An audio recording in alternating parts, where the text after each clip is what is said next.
I was speaking with Nadeem earlier, and it's actually almost 10 years to this day that we began talking about this subject on this stage. It was one of the first talks ever about anti-angiogenic therapy in ovarian cancer. And so now we're trying to get to the era of can we better tailor or rationalize in whom this type of approach can be most beneficial. These are my disclosures. So I think everyone is pretty aware of the central role of angiogenesis in the progression of many solid tumors, including epithelial ovarian cancer, and the central driving or initiating factors such as vascular endothelial growth factor have been really the most commonly or most historically targeted factor in the process of angiogenesis. And the rationale originally stemmed from human studies demonstrating that VEGF overexpression and the degree of tumor angiogenesis as assessed by microvessel density in tumors was associated with several factors, including clinically ascites formation in pleural effusions, malignant progression in terms of stage and bulk of disease, and poor prognosis, many times independent of traditional prognostic factors. So this provided a platform for VEGF to be a rational target and led to several studies evaluating anti-VEGF therapies. So what is the evidence? So I think it's clear from the 8 randomized controlled phase 3 trials that have been presented to date that we can say that there's at least biologic activity in terms of progression-free survival. So this is a list of phase 3 trials, 5 including VEGF neutralizing antibody therapy with BEV, and 3 with VEGF-R and other receptor tyrosine kinase inhibitors that block the signal transduction pathway. And I think that we can see is that there are 2 of these that are in frontline therapy where bevacizumab was administered to a limited amount of time after initiation of therapy, but the remainder until disease progression, showing a significant improvement in progression-free survival with the BEV regimens over control, but no convincing, at least, evidence of a survival benefit. The same thing was seen in these other studies, except for a trial in platinum-sensitive recurrent disease with cediranib, which demonstrated also an overall survival advantage that was barely statistically significant. But I think the magnitude of effect on overall survival in these trials compared to progression-free survival has led to some questions. Why doesn't this translate? And there are many who explain these results in terms of long post-progression survival times compared to initial progression times in this disease, with the wealth of active agents that can be used in the management of patients with progressive disease, including subsequent anti-angiogenic therapy. But others are concerned about the potential detrimental impact of initial anti-angiogenic therapy on subsequent outcomes, and the potential that this could actually blunt an effect on overall survival. The controversy of blanket use of anti-VEGF therapy in ovarian cancer stems not only from this question of translatability to overall survival, but the well-known, fortunately uncommon serious adverse effects such as GI perforation and arterial thrombotic disease, as well as the cost of therapy. So it makes sense to at least dive deeper and try to see if we can personalize therapy and maximize benefit and minimize detriment. And when we talk about the balance, it's not just in terms of the disease process, response, duration of response, but also what about quality of life? And that may be that most patients actually tolerate this therapy very well.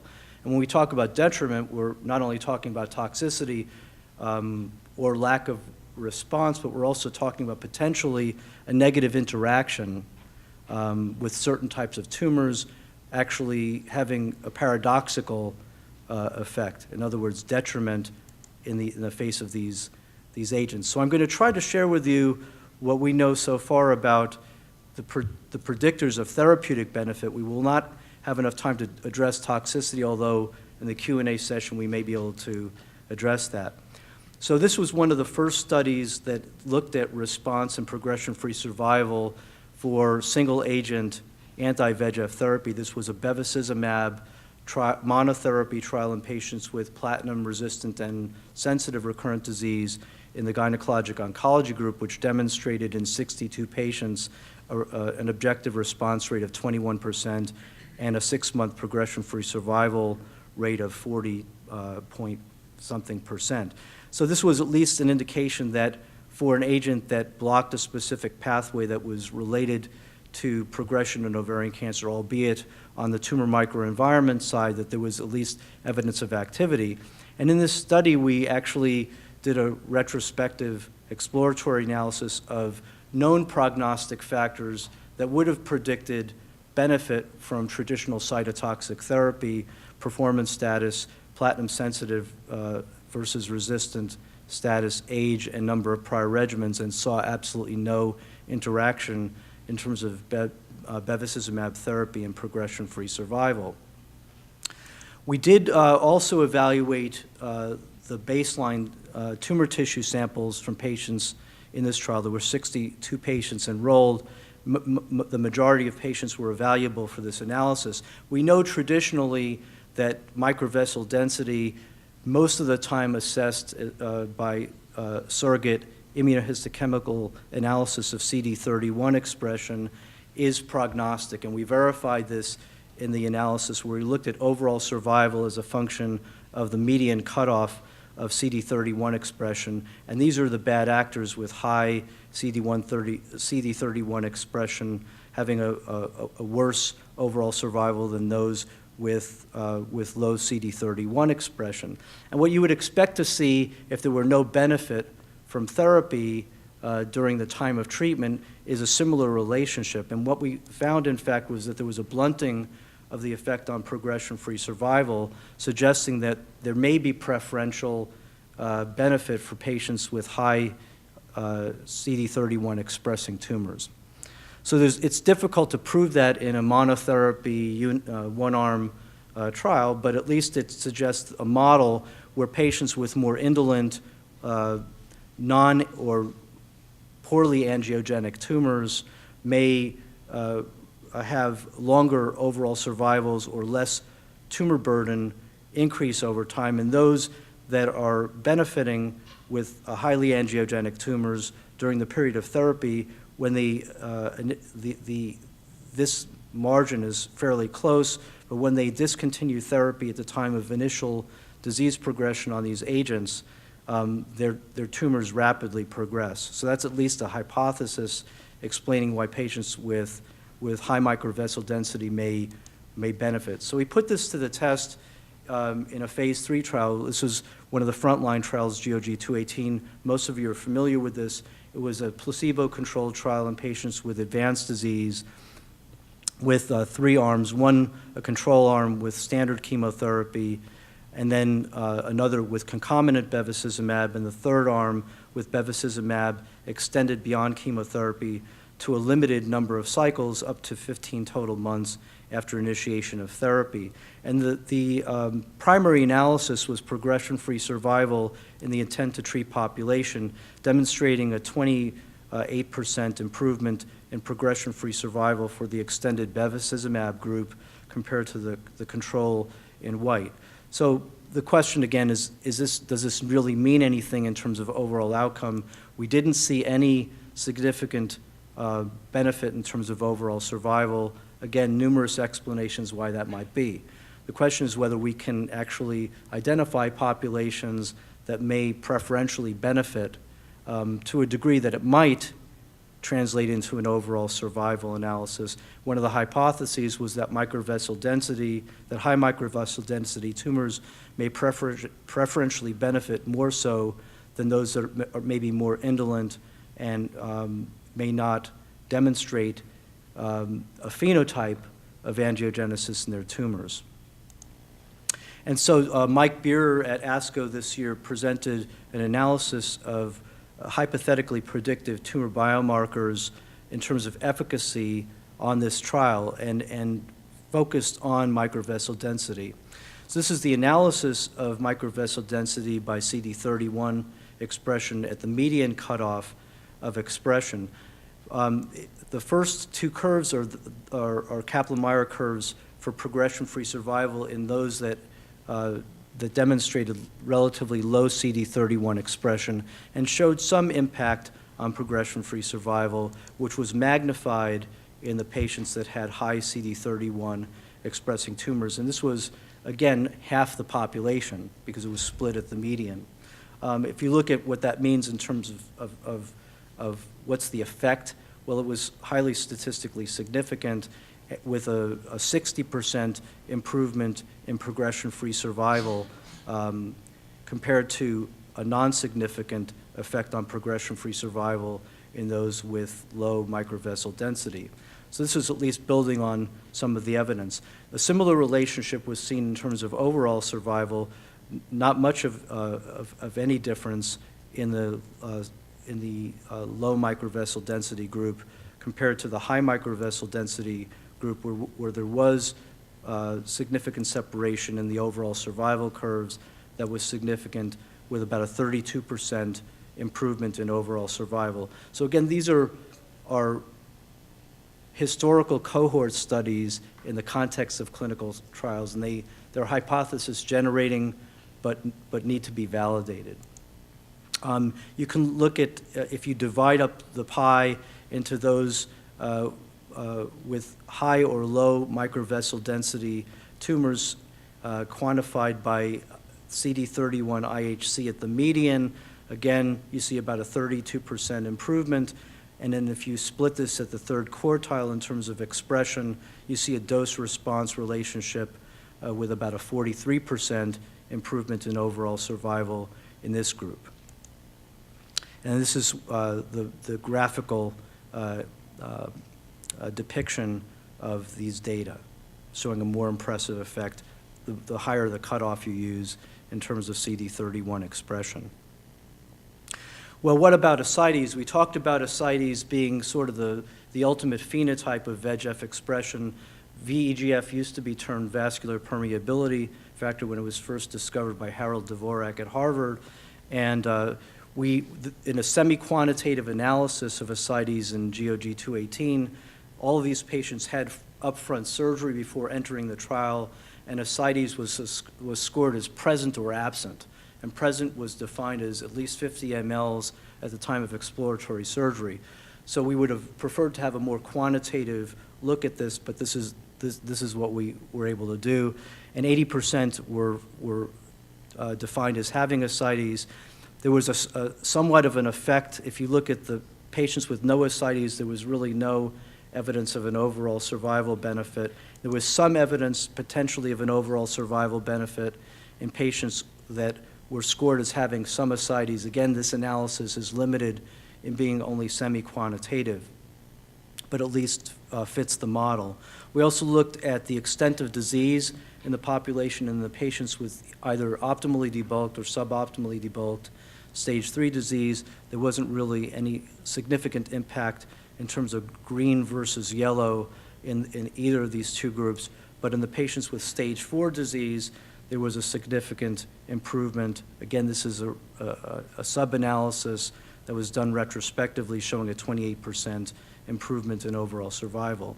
So you can kind of put this all together and saying maybe in frontline therapy, those with more advanced disease may benefit. Maybe those are the patients that have more highly angiogenic tumors. Maybe those are the patients that have more larger volume ascites and pleural effusions. In ICON 7, which was another frontline trial, open label, where there was also tissue available for study. There was an analysis of clinically relevant, hypothetically predictive factors. This was a trial that also limited the exposure to bevacizumab to a total treatment time and then stopped, and it involved patients with high-risk early-stage disease as well as advanced disease treated with standard therapy with or without bevacizumab, continued to a total treatment time, showing some effect on progression-free survival, which was statistically significant. Whether it was clinically meaningful is another question. In the intent-to-treat analysis, there was no evidence of an overall survival advantage in the intent-to-treat population. There was a subset analysis in patients with suboptimally debulked and stage 4 disease, which was about a third of the patient population, which demonstrated a 36% improvement in overall survival in those in this group that were treated with bevacizumab versus not, suggesting, which was basically consistent with the model. So the last part of the talk deals with another look at this from the standpoint of molecular subgrouping, and this was an oral presentation by Charlie Gorley at the Edinburgh Center in the UK. It was a multi-institutional study evaluating a gene array analysis approach of potentially predicting the efficacy of bevacizumab. Now, it's unclear exactly what the hypothesis was going into this study, but you would imagine you would want to look at maybe a highly angiogenic cluster and see whether that was predictive. So they actually, by using unsupervised hierarchical clustering, they identified two clusters that seemed to be related either to angiogenic drivers or immune response, cell-mediated immune response. And so the pathways that are involved in anti-tumor cell-mediated immunity were factored into deriving this cluster. And then they had another subgroup, which was basically all others, that they called angioimmune. And what they first did, and these are basically about 300 patients with primary tumor tissue available who had all had high-grade serous tumors at the time of diagnosis, and they evaluated progression-free survival in response to initial therapy as well as overall survival to look at whether there was any prognostic difference in these groups. And you would hypothesize that this group of patients would do the worst and that these patients would have an improved prognosis, and this would be sort of an intermediate group. They actually lumped these two clusters together in the analysis, so cluster 1 and cluster 3. About 31% of patients were in this immune cluster, and what they found is that progression-free and overall survival was significantly improved in the immune subgroup, and because there was complete overlap in these two other groups, the pro-angiogenic group and the mixed group, they actually lumped those two together. And then they looked at the same, they performed the same analysis to validate this point in the ICON 7 patient population. So there were about 25% of patients with high-grade serous cancer in the ICON 7 frontline bevacizumab trial had tissue available for analysis. And they demonstrated basically the same relationship between with patients that had either an immune signature or a pro-angiogenic or mixed signature. There was a significant improvement in progression-free and overall survival in the immune group. So now the question was whether there was an interaction in terms of therapeutic benefit with bevacizumab. And in the immune subgroup, which was about 41% of patients that were evaluated, there was actually an inverse relationship in terms of therapeutic benefit. In fact, the patients that were treated with bevacizumab had a worse progression-free survival than those that were treated with standard chemotherapy. It was really not a significant difference in terms of the outcome in these patients in the non-immune, which combined really the highly angiogenic and the mixed signature. Why this is unclear, because you would expect an inverse relationship. If you saw a relationship like this, should be flip-flopped in these patients. The same exact relationship was seen in terms of overall survival, suggesting that patients that have innate anti-tumor immunity actually may benefit from standard therapy alone without an anti-VEGF agent. And there are some hypothetical reasons why that may be. There are actually reasons why patients with highly angiogenic tumors may benefit from bevacizumab or anti-VEGF therapy that are independent of its effect on angiogenesis, that relate directly to T-cell trafficking into the tumors in patients that actually would be in this group of patients.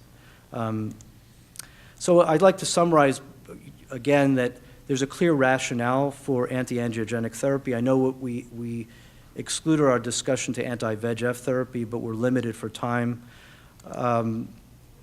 I think based on some of the controversial issues, particularly in the use of these agents in frontline therapy, it's critical to identify the patients who would benefit greatly compared to any potential risk.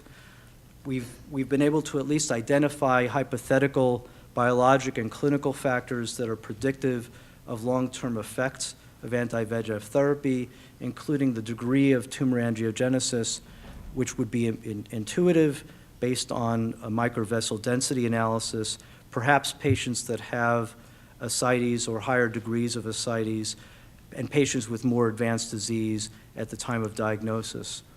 We've also, at least at this point, potentially identified a population of good prognosis patients with an immune genotype that may actually do worse with frontline therapy using an anti-VEGF agent.